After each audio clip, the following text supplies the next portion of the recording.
صحبت اللہ والوں کی، صحبت اللہ والوں کی، اللہ سے ملوا جاتی ہے صحبت اللہ والوں کی، اپنا رنگ دکھا جاتی ہے صحبت اللہ۔ الحمد للہ نحمده ونستعینه ونستغفره ونؤمن به ونتوکل علیہ ونعوذ باللہ من شرور انفسنا ومن سیئات اعمالنا، من يهده الله فلا مضل له ومن يضلله فلا هادي له، ونشهد ان لا اله الا الله وحده لا شريك له، ونشهد ان سيدنا وسندنا وحبيبنا ونبينا ومولانا محمدا عبده ورسوله، وصلی اللہ علیہ وعلى آلہ واصحابہ وبارک وسلم تسلیما کثیرا کثیرا، اما بعد فاعوذ باللہ من الشیطان الرجیم، بسم اللہ الرحمن الرحیم۔ ودت طائفة من اہل الکتاب لو یضلونکم وما یضلون الا انفسهم وما یشعرون، یا اہل الکتاب لم تکفرون بآیات اللہ وانتم تشہدون، یا اہل الکتاب لم تلبسون الحق بالباطل وتکتمون الحق وانتم تعلمون، وقالت طائفة من اہل الکتاب آمنوا بالذی انزل علی الذین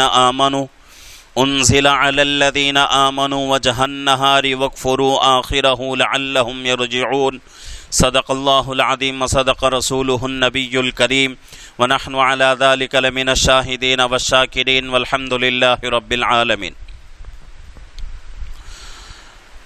سورہ آل عمران کی تفسیر چل رہی ہے۔ گزشتہ درس میں جو باتیں ہمارے سامنے گزری تھیں وہ حضرت ابراہیم علیہ السلام سے تعلق رکھتی تھیں کہ یہودی لوگ کہتے تھے کہ حضرت ابراہیم علیہ السلام یہودی ہیں، عیسائی کہتے تھے کہ نہیں، حضرت ابراہیم علیہ السلام عیسائی ہیں۔ تو اللہ رب العزت نے ان دونوں گروہوں کی باتوں کی تردید کر دی۔ یہاں فرمایا گیا وَلَٰكِنْ كَانَ حَنِيفًا مُسْلِمًا، بلکہ حضرت ابراہیم علیہ السلام نہ تو یہودی تھے نہ ہی عیسائی تھے، بلکہ حنیف اور مسلمان تھے۔ اس کے بعد گزشتہ مجلس کی آخری آیت جس میں بتایا گیا کہ ان اول الناس بابراہیم الذین اتبعوہ وہذا النبی والذین آمنوا، کہ حضرت ابراہیم علیہ السلام کے زیادہ قریب کون لوگ ہیں اور ان کی اتباع کون لوگ کرتے ہیں؟ ہمارے اور آپ کے آقا محمد الرسول اللہ صلی اللہ علیہ وسلم، اور والذین آمنوا، وہ لوگ جو ایمان لائے۔ تو حضرت ابراہیم علیہ السلام سے محبت رکھنے والے ہمارے نبی اور یہ امت ہے، اور حضرت ابراہیم علیہ السلام کی اتباع یعنی کہ ان کے پیچھے چلنے والے اور ان کو نبی ماننے والے کون ہیں؟ ہمارے اور آپ کے آقا حضرت محمد الرسول اللہ صلی اللہ علیہ وسلم اور آپ کی امت ہے۔ تو اس کا جو ہے اللہ رب العزت یہاں ذکر کر رہے ہیں۔ تو یہ باتیں گزشتہ مجلس میں ہو چکی ہیں۔ اب آج کی اس مجلس کے اندر یہودیوں کی اور عیسائیوں کی کچھ باتوں کا اللہ یہاں تذکرہ کر رہے ہیں۔ پہلی بات، ایک بنیادی بات کی طرف لوگوں کو توجہ دلا رہے ہیں اللہ رب العزت، وَدَّت طَائِفَةٌ مِّنْ أَهْلِ الْكِتَابِ لَوْ يُضِلُّونَكُمْ، کہ بعض لوگ یعنی کہ اہل کتاب میں سے کچھ لوگ وہ ہیں جو تم لوگوں کو گمراہ کرنا چاہتے ہیں۔ لو یضلونکم، تم لوگوں کو گمراہ کرنا چاہتے ہیں۔ وما یضلون، اور وہ لوگ گمراہ نہیں کر سکتے الا انفسہم، مگر یہ کہ اپنے آپ کو ہی وہ لوگ گمراہ کرتے ہیں۔ یہودیوں کی بھی ایک محنت ہے، عیسائیوں کی بھی ایک محنت ہے، کیا ہے کہ کسی بھی طرح مسلمانوں کو اپنے دین سے ہٹا دیا جائے۔ آج بھی محنتیں ہو رہی ہیں۔ اس سے پہلے کئی بیانات میں، کئی جو ہے تفسیر کی مجلسوں میں میں نے کہا ہے کہ آج یہودی اتنا پیچھا لگا ہوا ہے مسلمانوں کے، اس کی کوئی حد نہیں۔ اور ایک تقریباً کچھ دن پہلے تفسیر کی ہی مجلس تھی شاید، یا حدیث کی مجلس تھی، اچھی طریقے سے یاد نہیں ہے، تو اس مجلس میں میں نے کرونا کے تعلق سے کچھ باتیں عرض کی تھیں۔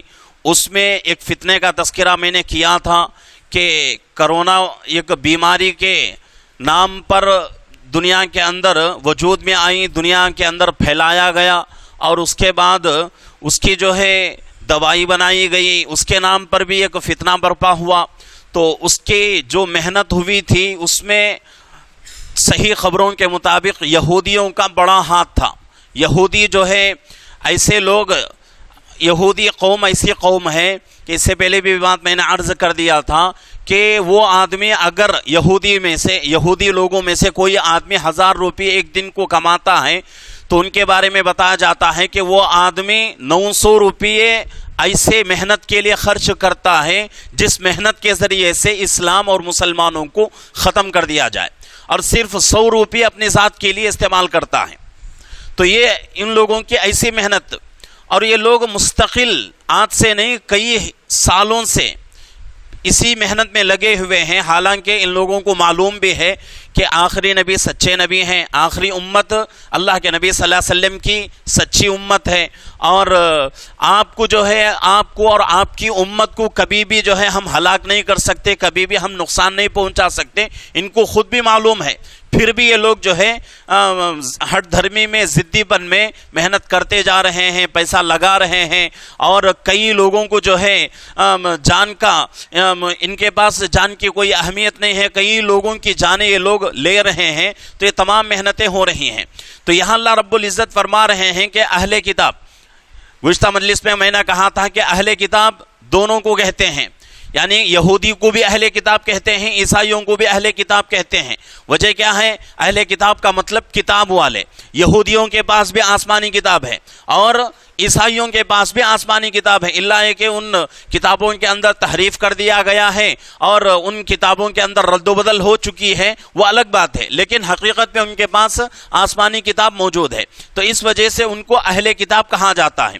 تو اللہ رب العزت یہاں فرما رہے ہیں کہ اہل کتاب ان کی ایک عادت کیا ہے کہ وہ لوگ تم کو گمراہ کرنا چاہتے ہیں۔ تم سے مطلب مسلمانوں سے اللہ مخاطب ہے کہ تم کو اللہ گمراہ کرنا، تم کو وہ لوگ گمراہ کرنا چاہتے ہیں۔ آگے اللہ خود فرما رہے ہیں وما یضلون، وہ لوگ کسی کو گمراہ نہیں کر سکتے، وہ لوگ کسی کو گمراہ نہیں کر سکتے۔ بھئی جو آدمی گمراہی میں چل رہا ہے اس کے مقدر میں ہے تبھی گمراہی کے راستے پہ جا رہا ہے، مقدر میں نہ ہوتا تو وہ آدمی اچھے راستے پر چلتا، تو اللہ نے اس کی مقدر پہلے سے لکھ دی ہے، تو آج یہ لوگ ذریعہ بن رہے ہیں، مطلب یہ نہیں کہ یہ لوگ دوسروں کو گمراہ کر رہے ہیں، اس کے مقدر میں اللہ نے گمراہی لکھ دی ہے، تو آدمی جو ہے گمراہی کے راستے پر جا رہا ہے۔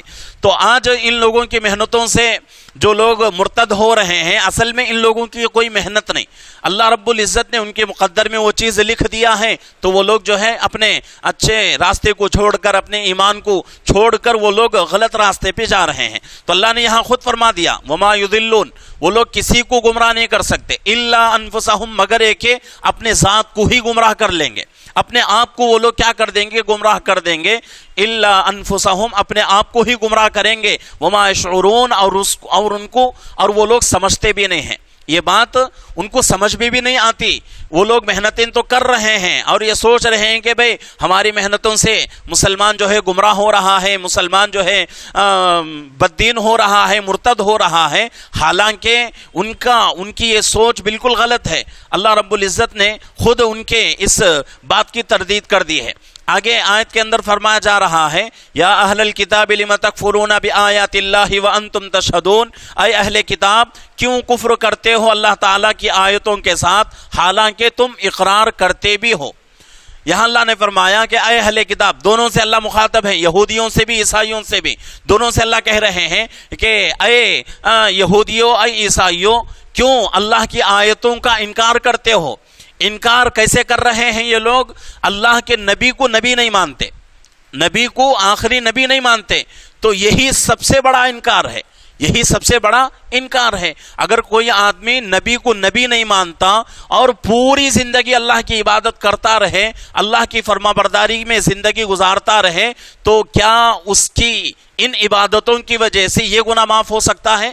ہرگز معاف نہیں ہو سکتا۔ یہ بنیادی مسئلہ ہے کہ اللہ کے نبی کو نبی ماننا، اللہ کے نبی پر ایمان لانا، یہ بنیادی مسئلہ ہے۔ اگر کوئی آدمی اللہ کے نبی کو نبی مانتا ہے لیکن عبادتیں نہیں کرتا تو اللہ رب العزت اس کو دائمی عذاب نہیں دیں گے، ہمیشہ ہمیشہ کے لیے وہ آدمی جہنم میں نہیں رہے گا، بلکہ اپنی سزا، اپنی جو گناہوں کی سزا ہے وہ بھگتنے کے بعد پھر وہ آدمی جنت میں آ جائے گا۔ لیکن جو آدمی اللہ کے نبی کو نبی ہی نہیں مانتا، بنیادی مسئلہ ہے نبی ہی نہیں مانتا، عبادتیں کرتا ہے تو اس کی عبادتوں سے کوئی جو ہے اس کی زندگی میں کوئی فرق نہیں پڑتا، یہ گناہ اس کا معاف نہیں ہوتا، اور وہ آدمی ہمیشہ ہمیشہ کے لیے جہنم میں جانا پڑے گا۔ تو یہ دونوں چیزیں الگ الگ ہیں۔ یہاں جو ہے اہل کتاب، یعنی کہ چاہے وہ یہودی ہوں یا عیسائی ہوں، اللہ فرما رہے ہیں اے اہل کتاب کیوں تم لوگ ہماری آیتوں کا انکار کرتے ہو، کہ اور دوسری بات یہ ہے کہ جس آیت کا تم اقرار کرتے ہو تم خود اس بات کے گواہ بھی ہو، جس بات کا تم انکار کرتے ہو، نبی کے بارے میں کہتے ہو کہ بھئی آخری نبی نہیں، اور پھر کہتے ہو کہ ہماری کتابوں میں لکھا ہوا ہے کہ آخر میں ایک نبی آئیں گے، ان کا نام محمد ہوگا، احمد ہوگا، ان کی عادتیں ایسی ہوں گی، ان کے اخلاق ایسے ہوں گے، تو اقرار بھی کرتے ہو اور دوسری طرف کیا کرتے ہو، انکار بھی کرتے ہو۔ تو یہ جو ہے عقل مندی کی بات نہیں ہے کہ بھئی ایک آدمی انکار کر لے تو انکار میں ہی رہے، ایک آدمی اگر اقرار کر رہا ہے تو اقرار میں رہے، دونوں طرف آدمی اگر چلنا چاہے تو چل نہیں سکتا۔ تو اس لیے یہاں اللہ فرما رہے ہیں کہ کیوں تم ہماری آیتوں کا، ہماری باتوں کا انکار کرتے ہو، پھر تم اسی بات کا جو ہے اقرار بھی کرتے ہو، اس بات کے تعلق سے گواہی بھی دیتے ہو۔ آگے اللہ فرما رہے ہیں تیسری آیت میں، یا اہل الکتاب لم تلبسون الحق بالباطل وتکتمون الحق وانتم تعلمون، اور یہ چیز عیسائی کی بھی اور یہودی کی بھی بہت ہی خطرناک چیز ہے، اور بہت ہی جو ہے ان کے رگوں میں، ان کے جو ہے جسموں میں کوٹ کوٹ کر بھری ہوئی تھی۔ وہ چیز کیا ہے؟ اللہ فرما رہے ہیں اے اہل کتاب تم کیوں حق کو ناحق سے بدل دیتے ہو، حق کو ناحق سے بدل دیتے ہو، سچ کو جھوٹ کر دیتے ہو، جھوٹ کو سچ کر دیتے ہو۔ اسی وجہ سے ان کی دونوں کتابیں جو ہے جس میں تحریف کی گئی ہیں، چاہے تورات کو لے لیں، چاہے انجیل کو لے لیں، چاہے زبور کو لے لیں، کوئی بھی کتاب ہو، تینوں آسمانی کتابیں جو ہے تحریف ہو چکی ہیں۔ اور یہودیوں کے بارے میں تو اتنا آتا ہے کہ حضرت عبداللہ ابن سلام رضی اللہ عنہ بہت بڑے صحابی ہیں، پہلے یہودی تھے، بعد میں مسلمان ہوئے، اللہ کے نبی صلی اللہ علیہ وسلم کی خدمت اقدس میں حاضر تھے، بات چیت ہو رہی تھی، اللہ کے نبی صلی اللہ علیہ وسلم نے پوچھا کہ بھئی یہودی ہمارے باتوں کا کیوں انکار کرتے ہیں، ہمارے باتوں کا کیوں انکار کرتے ہیں؟ تو بات چیت ہو رہی ہے، تو حضرت عبداللہ ابن سلام رضی اللہ عنہ کو اللہ کے نبی نے کہا کہ بھئی آپ اپنے قوم کے لوگوں کو سمجھا دو۔ تو اللہ کے نبی صلی اللہ علیہ وسلم کے اس بات پر حضرت عبداللہ ابن سلام رضی اللہ عنہ نے ایک مشورہ دیا اللہ کے نبی صلی اللہ علیہ وسلم سے، کہا کہ اے اللہ کے نبی میری بات بھی میری قوم نہیں مانے گی، حالانکہ میں یہودی تھا، بعد میں مسلمان ہوا ہوں، اور میری بات بھی میری قوم نہیں مانے گی، چاہے تو آپ جو ہے بلا کر دیکھ لیجئے، میں پردے کے پیچھے رہتا ہوں اور آپ ان سے بات کر لیجئے۔ تو حضرت عبداللہ ابن سلام رضی اللہ عنہ پردے کے پیچھے ہیں، یہودی کی ایک جماعت آئی، اللہ کے نبی صلی اللہ علیہ وسلم سے گفتگو ہونے لگی، گفتگو کے درمیان بہت ساری باتیں اللہ کے نبی صلی اللہ علیہ وسلم نے کہا، تو تمام باتوں کا انکار کرتے رہے۔ تو آخر میں حضرت اللہ کے نبی صلی اللہ علیہ وسلم نے کہا کہ بھئی یہی باتیں عبداللہ ابن سلام کہہ دیں تو کیا آپ مان لو گے؟ تو انہوں نے کہا کہ ضرور مان لیں گے۔ یہودیوں نے کہا اگر یہی باتیں، جو باتیں آپ کہہ رہے ہیں، یہ باتیں ہمارے ساتھی عبداللہ ابن سلام کہہ دیں تو ہم ان تمام باتوں کو مان لیں گے، ایمان لے آئیں گے۔ تو حضرت عبداللہ ابن سلام رضی اللہ عنہ پردے کے پیچھے تھے، باہر آئے، باہر آ کر کہا کہ بھئی اللہ کے نبی صلی اللہ علیہ وسلم جو بھی کہہ رہے ہیں اس بات کے اوپر میں بھی متفق ہوں، اور وہی سچ بات ہے، وہی حق ہے۔ تو سیکنڈوں میں وہ لوگ جو ہے اپنی بات کو بدل دیے، کہنے لگے کہ اس کی بات کا بھی کوئی بھروسہ نہیں، یہ آدمی بھی جھوٹ بول رہا ہے۔ تو اللہ کے نبی بھی جھوٹ بول رہے ہیں، حضرت عبداللہ ابن سلام بھی رضی اللہ عنہ بھی جھوٹ بول رہے ہیں۔ تو یہ قوم ایسی ہٹ دھرم قوم ہے، ضدی قوم ہے کہ کوئی بھی بات ان سے کہو تو اس کو جو ہے الٹے میں ہی سوچے گی۔ وہ قوم جو ہے مثبت سوچ اس کے اندر نہیں ہے، منفی سوچ ہے، پازیٹیو نہیں ہے، نیگیٹو سوچ ان کے اندر ہے، تو اس لیے وہ قوم جو ہے برباد ہو گئی، گمراہ ہو گئی۔ تو اللہ نے یہی فرما دیا کہ حق کو ناحق سے کیوں بدلتے ہو، جھوٹ کو سچ، سچ کو جھوٹ کیوں کرتے ہو، اور وَأَنْتُمْ تَعْلَمُونَ، اور جن باتوں کو تم رد و بدل کر رہے ہو ان باتوں کے بارے میں تمہیں معلوم بھی ہے کہ یہی حق ہے، یہی سچ ہے، اس کے باوجود بھی تم لوگ کیا کرتے ہو، باتوں کو بدل دیتے ہو۔ آگے اللہ فرما رہے ہیں